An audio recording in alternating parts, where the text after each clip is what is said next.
South ఇండియాలోనే అతి తక్కువ ధరలకి రత్నాలనందించే ఏకైక సంస్థ 6JVR. ఏపీలో పొత్తు రాజకీయాలు రసవత్తరంగా మారాయి. ఇప్పటికే టీడీపీ జనసేన పార్టీలు పొత్తులో ఉన్నాయి. అయితే టీడీపీ బీజేపీ పొత్తుపై కీలక మంత్రాలు జరుగుతున్నాయి. ఈ క్రమంలో పార్టీ నేతలకు జనసేన అధినేత పవన్ కళ్యాణ్ వార్నింగ్ ఇచ్చారు. పొత్తులపై పార్టీ విధానాలకు భిన్నంగా ఎవరూ ఎలాంటి వ్యాఖ్యలు చేయొద్దని హెచ్చరించారు.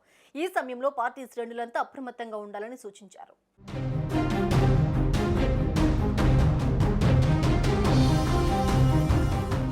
ఆంధ్రప్రదేశ్లో పొత్తులు ఓ కొలిక్కొచ్చేలా కనిపిస్తూ ఉన్నాయి. ఈ క్రమంలో పార్టీ శ్రేణులను ఉద్దేశించి పవన్ కీలక ప్రకటన విడుదల చేశారు.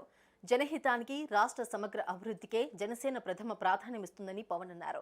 విస్తృతమైన రాష్ట్ర ప్రయోజనాలను దృష్టిలో ఉంచుకుని ఏపీ సమగ్ర అభివృద్ధి, ప్రజా సంక్షేమం కోసం పొత్తుల దిశగా ముందుకు వెళ్తున్నామన్నారు. ప్రస్తుతం పొత్తులకు సంబంధించి చర్చలు కొనసాగుతున్న ఈ దశలో పార్టీ నాయకులు భావోద్వేగాలతో ఎలాంటి వ్యాఖ్యలు చేయొద్దన్నారు. పార్టీ విధానాలకు భిన్నమైన అభిప్రాయాలు ప్రచారం చేయవద్దని సూచించారు పవన్. ఇటువంటి ప్రకటనల వల్ల రాష్ట్ర ప్రయోజనాలు విఘాతం కలిగించిన వారవుతారని నేతలను హెచ్చరించారు. ఇందుకు సంబంధించిన అభిప్రాయాలు కానీ, సందేహాలు కానీ ఏమైనా ఉంటే నా రాజకీయ కార్యదర్శి పి హరిప్రసాద్ దృష్టికి తీసుకురావాలని నేతలకు పవన్ సూచించారు. తద్వారా మీ ఆలోచనలు, భావోద్వేగాలు నా దృష్టికి చేరుతాయన్నారు.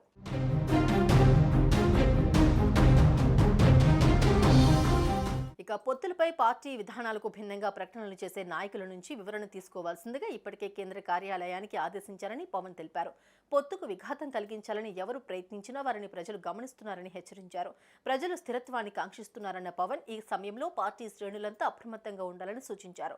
ఇదిలా ఉంటే త్వరలో జనసేన, టీడీపీ ఉమ్మడిగా అభ్యర్థులను ప్రకటించనుంది. అయితే అంతకంటే ముందే బీజేపీతో పొత్తుపై ఓ నిర్ణయానికి వచ్చే అవకాశం ఉన్నట్లు తెలుస్తోంది. ఈ క్రమంలో పొత్తులపై ఎటువంటి వ్యాఖ్యలు చేయొద్దంటూ పార్టీ నేతలకు పవన్ సూచించారు.